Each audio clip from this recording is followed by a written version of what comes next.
This is Radio Now 95.3 FM. Come for the news, stay for informed conversations. We start off our conversations with a look at the economy, where the federal government has failed to submit the 2025 to 2027 medium-term expenditure framework (MTEF) to the National Assembly. The law stipulates that the MTEF be submitted to the National Assembly at least 4 months before the commencement of the next financial year. Joining us to discuss the implications of this is the former chief economist at Zenith Bank PLC, Marcel Okeke. Good morning, sir, and thank you for joining us on the conversation.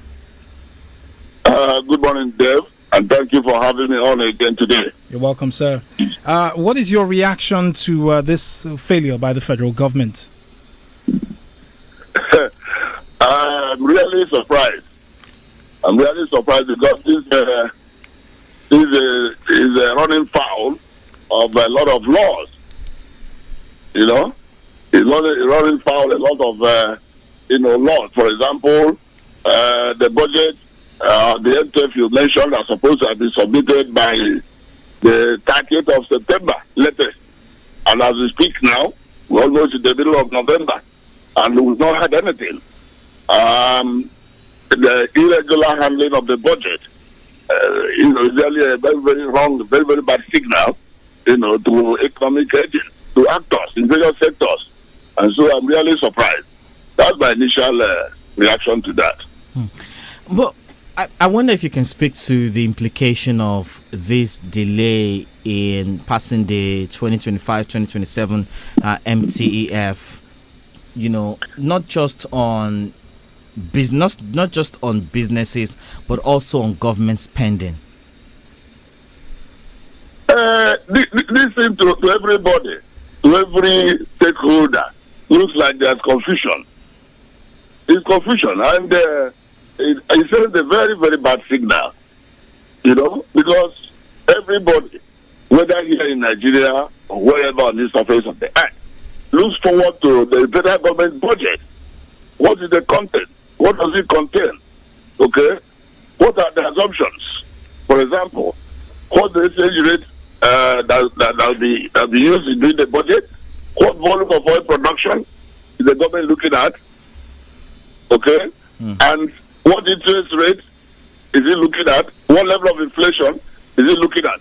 So when all these things are not forthcoming by this time of the year, so there's confusion. You understand? There's confusion. And there'll be all kinds of speculation. And once you have so much speculation like that, and once there's a void and it's filled by speculation, it has a way of distorting the economy. You understand? Because people start doing all kinds of things to hedge, the possible negative impact or the likely negative impact of there not being a budget in place. You understand? Yeah. So that's implication for everybody, even you, even me, everyone, businesses, okay, that usually base their budget or budgeting on what is coming from the federal government, because that will indicate where the economy is likely to head. Now you don't have anything by this time. And even when they eventually come up with something between now and December ending, and the legislature has to rush, I use the word rush in capital and underline, and rush to approve it. The kind of work and outcome it will be. So it's really a very ominous situation. Right. Yes. And I wonder, just going forward, how, because we've seen, what is essentially, a break in a cycle here, and we don't know just how far into the future this would roll over. I wonder what implication this has for businesses in the country. How would you advise that they adjust given our current reality? Dave, I must tell you, this has not been Nigeria's experience in recent time, because even if the SY government or administration did not achieve anything, they achieved the issue of certainty in terms of budget cycle. You understand? And so we know that the year runs from January to December, the fiscal year. Now that is being distorted, advertently or inadvertently, you understand? It is setting confusion into the economy. it is setting uncertainty into the economy. And when when businesses run in a very uncertain environment, it's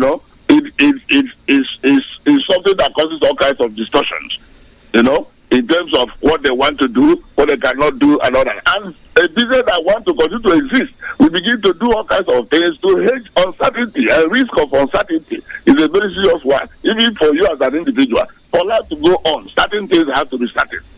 For a business to go on, certain things have to be certain.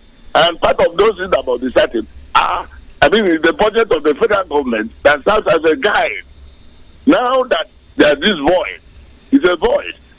And so it's a serious challenge to everybody. It's a serious challenge to the business, to businesses, and to individuals, and every person within the economy. Right. Okay? It's going to cause more distortions. We have been battling with rising inflation, been battling with the exchange rate instability, been battling with the low level of revenue. And these things are going to get worse going forward. So, in terms of borrowing, I'm curious as to how this trickles down to the man on the streets. Where do you see businesses going? Where do you see individuals turning to if there is this uncertainty? Can you give us specific scenarios? You see, when you have uncertainty like this, there's always a flight, what is called flight to safety. And flight to safety means you start dealing with what you already know, rather than going into new frontiers. You understand? So I don't see businesses rushing to borrow, because you borrow to go into some kind of expansion, either expansion of their market share, expansion of their productive capacity, and all that. But in an uncertain environment, there's a wait and see kind of attitude from you as a person. The household and businesses, they have to wait and see. You understand? Because this thing that is played out now, you don't know how long it's going to stay. You don't know the direction it's going to take. You don't know how worse it's going to get. You don't know how bad it's going to get. And so you have to hold on. And that holding on means a kind of constraining economic progress, constraining productivity, constraining creativity, and so on and so forth. Because until and unless the government releases the budget, people will just be waiting to see what is going to happen. And it's like kind of a lot of things being stalled.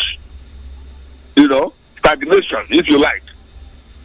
So that I'm really afraid. I'm worried.